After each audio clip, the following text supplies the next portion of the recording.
noches, hermanos. Qué bendición volvernos a ver en este nuestro culto de miércoles. Le doy muchas gracias a Dios por su presencia en esta noche. Muchas gracias de verdad por formar parte de este culto. Quiero pedirle que pueda orar en este tiempo. Estamos prontos a abrir. Cada vez estamos más cerca de una reapertura. Le pido que pueda estar orando para que Dios pueda darnos sabiduría. Sin embargo, siempre vamos a seguir pasando los cultos de esta forma. Siempre vamos a mantener este formato de seguir transmitiendo los cultos en las plataformas, tanto en Facebook como en YouTube, o que usted pueda tener acceso a los mensajes. Quiero pedirle también que pueda seguir orando por la iglesia. Quiero pedirle que pueda orar por la congregación, por cada uno de los hermanos. Son tiempos difíciles y la situación económica de nuestro país ha hecho más bien que muchas personas se vean afectadas. Le pido que ore por nuestra iglesia, pero también le pido que ore por nuestro compañerismo. Voy a pedirle en este momento, para poder entrar de lleno ya con nuestro estudio, voy a pedirle que usted pueda acompañarme en una palabra de oración y también que podamos orar por el mensaje de la palabra de Dios de esta noche. Y le pido que pueda pedirle a Dios con todo su corazón, que también pueda tocar su corazón y que pueda permitir que nos transformemos y que tengamos cuidado de tener una fe superficial. Oremos, por favor. Señor Dios y Padre, te doy gracias por el día de hoy. Señor, pido porque puedas llenarnos de tu sabiduría para poder tomar las decisiones sabiamente, Señor, con respecto a la reapertura y todo lo que esto involucra, Señor. Te pido también, Padre Celestial, por la situación económica de cada una de las familias de nuestra iglesia, las familias de nuestro compañerismo, por todas las iglesias, incluyendo nosotros y las del compañerismo, y cada una de las iglesias que enseñan y predican la verdad de tu palabra, Señor. Son momentos difíciles para todos, pero todos estamos confiando en que todo lo que estás haciendo, todo lo que estás permitiendo, tiene un propósito que nos va a ayudar para bien. Confiamos, Dios, definitivamente en tu mano, confiamos, Dios, en tu provisión, y por eso clamamos, Dios, en esta noche. Quiero también pedirte en este momento, Señor, que puedas tomar el control de este culto, de este mensaje. Que este mensaje que mis hermanos van a escuchar no sean mis palabras, Dios, sino que sea tu Santo Espíritu tocando el corazón de cada uno de nosotros. Te lo pido, Padre Celestial, en el nombre de Jesús.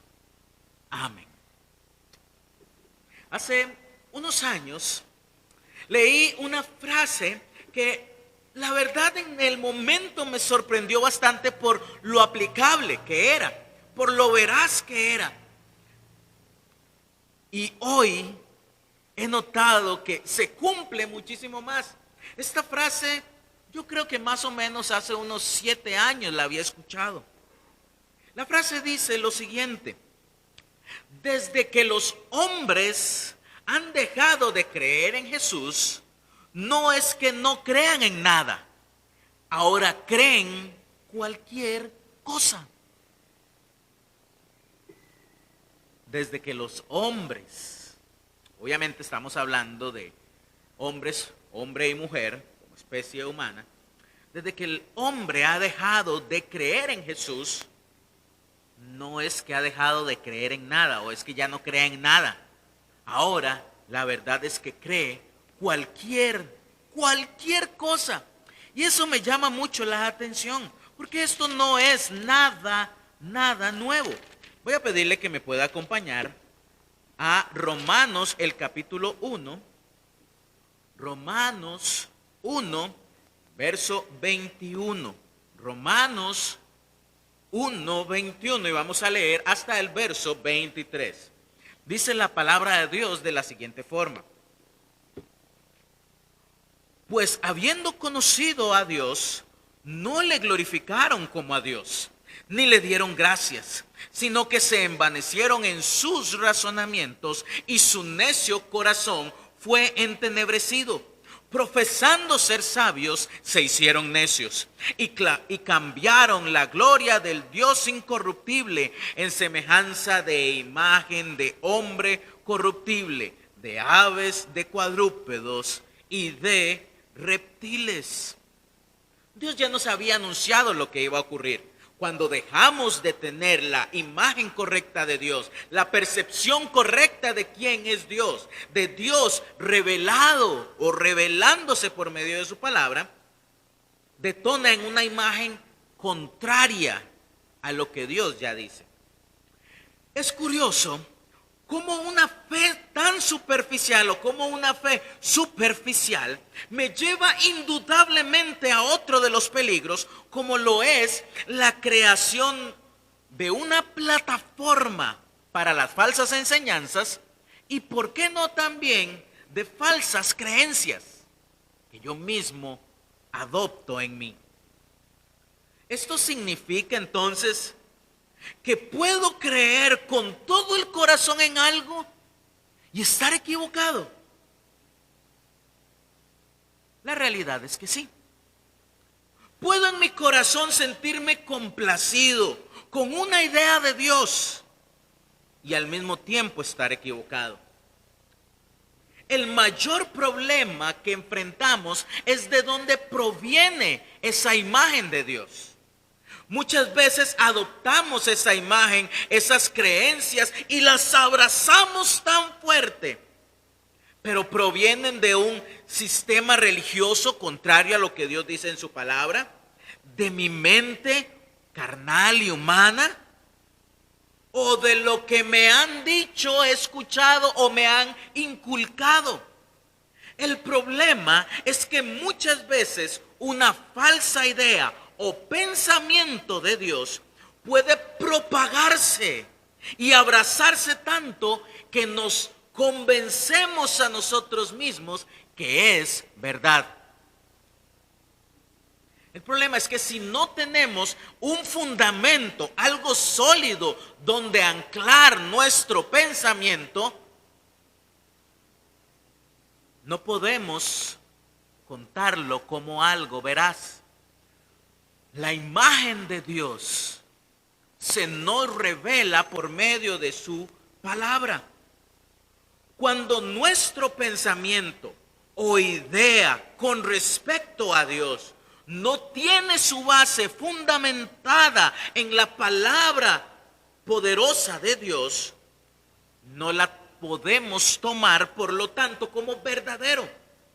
La mayoría de los creyentes abrazan más profundamente lo que otros le han dicho, lo que han escuchado de otras personas, que lo que Dios dice en su palabra. Y la palabra de Dios nos muestra la verdad que encontramos de Dios y de su plan para cada uno de nosotros. Muchos, siguiendo sus propios deseos, han establecido y por qué no también enseñado, propagado conceptos de Dios que no son ciertos. Y lo que hacen es torcer las escrituras para apoyar su punto, su posición. Esto es un gran peligro al que se expone una persona que tiene una fe superficial. Por eso es que Dios utilizó a un hombre llamado Judas. Voy a pedirle que me acompañe a Judas. Judas solo tiene un capítulo. Entonces voy a pedirle que me acompañe a Judas, la carta de Judas, el capítulo 3. Perdón, Judas, el versículo 3 más bien. Judas 3 dice lo siguiente: amados, por la gran solicitud que tenía de escribiros acerca de nuestra común salvación, me ha sido necesario escribiros, exhortándoos que contendáis ardientemente por la fe que ha sido una vez dada a los santos. La verdad de Dios, la verdad de Dios la tenemos en nuestras manos. Es esta la poderosa palabra de Dios. Ya la tenemos completa. Dios, y escúcheme muy bien, Dios no sigue haciendo una revelación progresiva al ser humano por medio de sueños o de otra forma. Dios ya dijo por completo el mensaje que Él deseaba conocer y lo tenemos completo en la Biblia, en la palabra de Dios. Dios ya nos comunicó todo lo que necesitábamos saber en su palabra. La Biblia, la palabra de Dios, es suficiente para llenar el corazón vacío del ser humano. Dios envió a Judas. Por cierto, permítame aclarar que este no es Judas Iscariote. Dios envió a Judas para aclarar que el mensaje se había dado, la verdad de la palabra de Dios, la verdadera fe había sido anunciada una sola vez. Dios ya había dicho una sola vez lo que debíamos comprender, y lo dice y lo tenemos desde Génesis hasta Apocalipsis.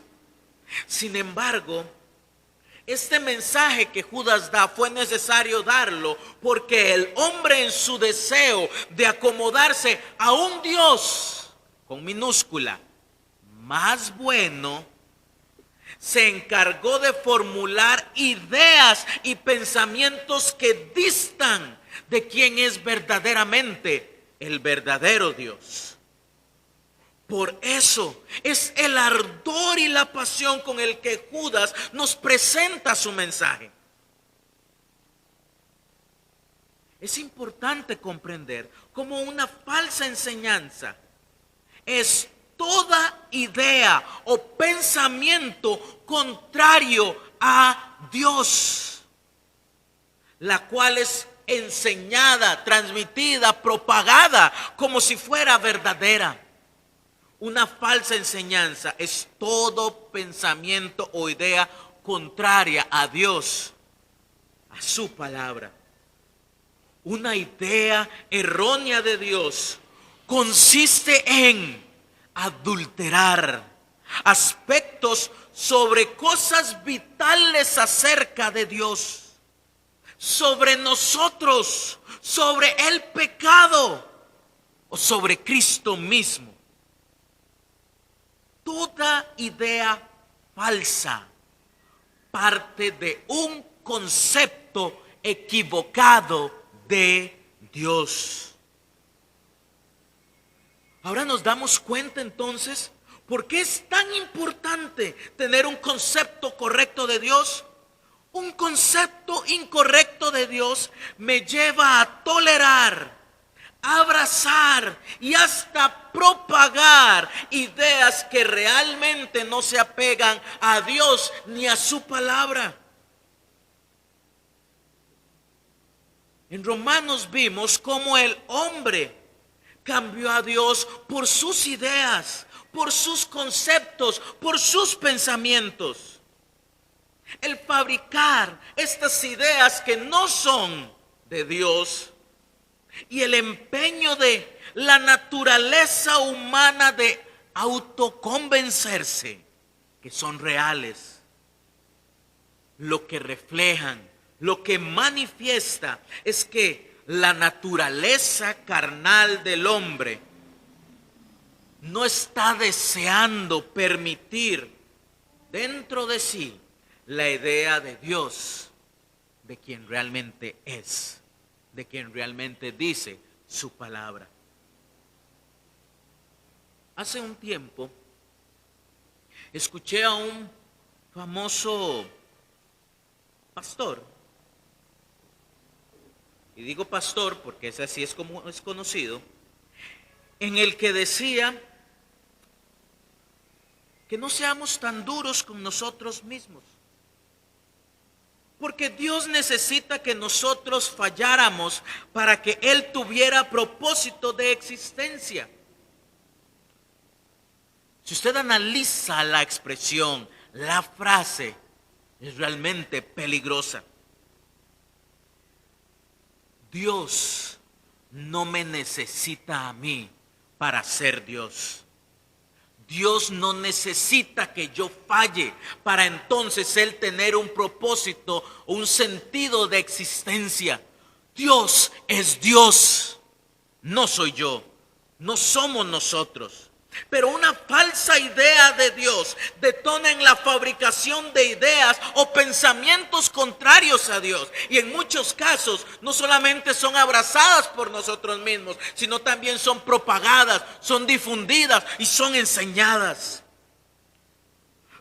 Parece, y es muy curioso porque parece que nuestra naturaleza humana se está empeñando en intentar cambiar, corregir, alterar quién es verdaderamente Dios. Parece que estamos intentando que Dios sea quien no es realmente. Dios y sus ideas, escúcheme muy bien esto, Dios y sus ideas que están escritas en su palabra, aunque nos duela aceptarlo,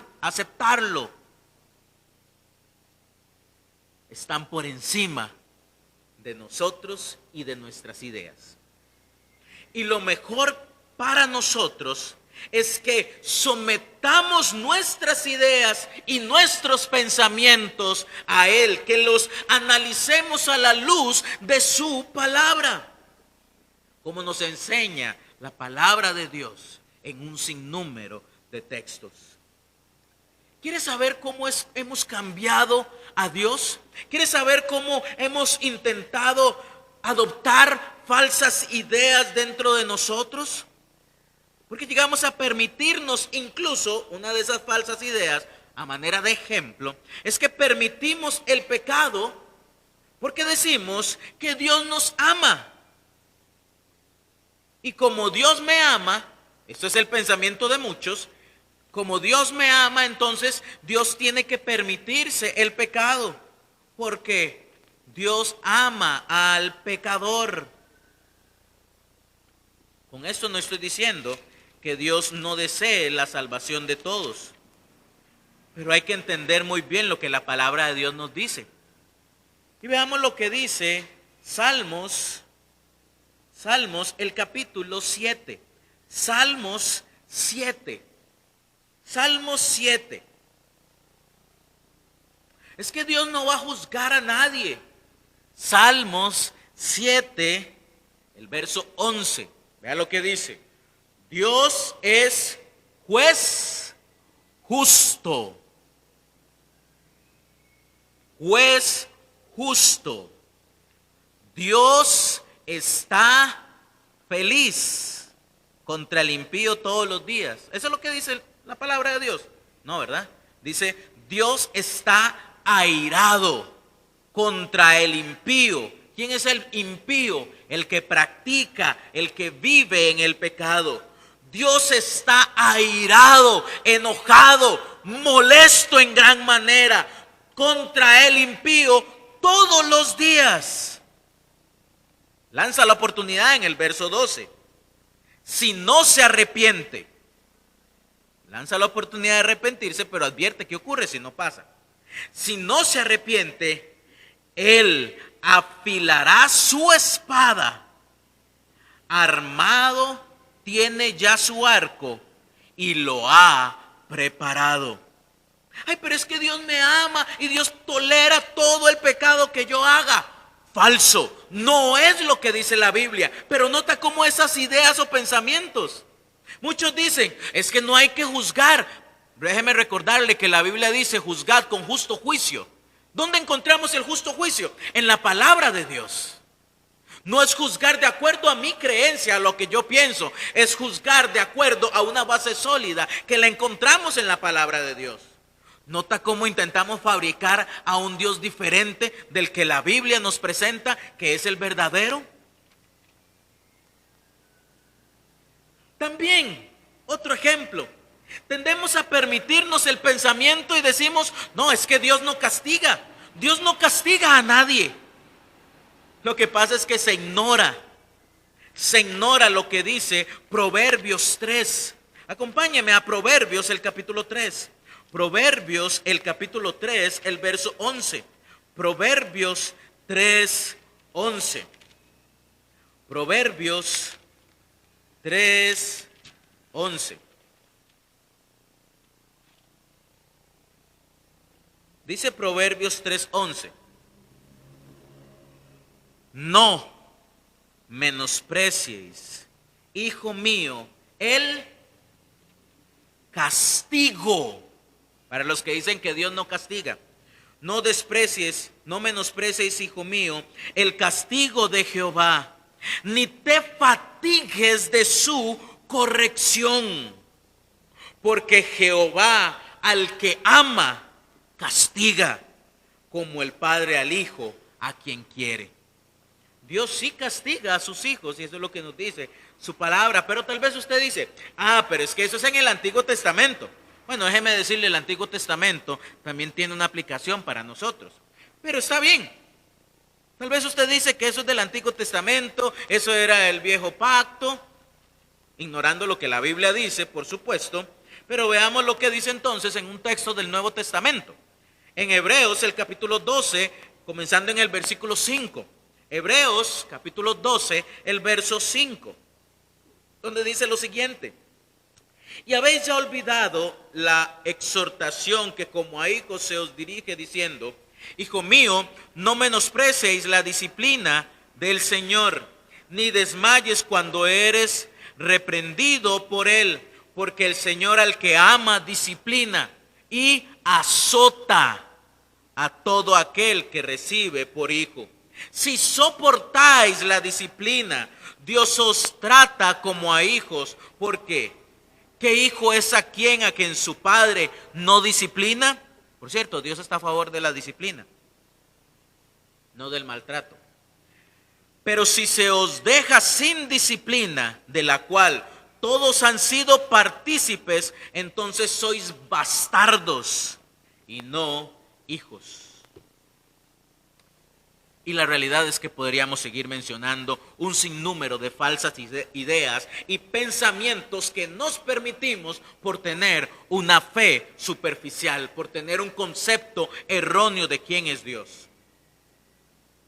Por otro lado, un concepto de Dios superficial provoca también que tengamos un concepto erróneo de nosotros mismos o de quiénes somos. La única forma para conocernos a nosotros es conocer a nuestro diseñador, a nuestro creador.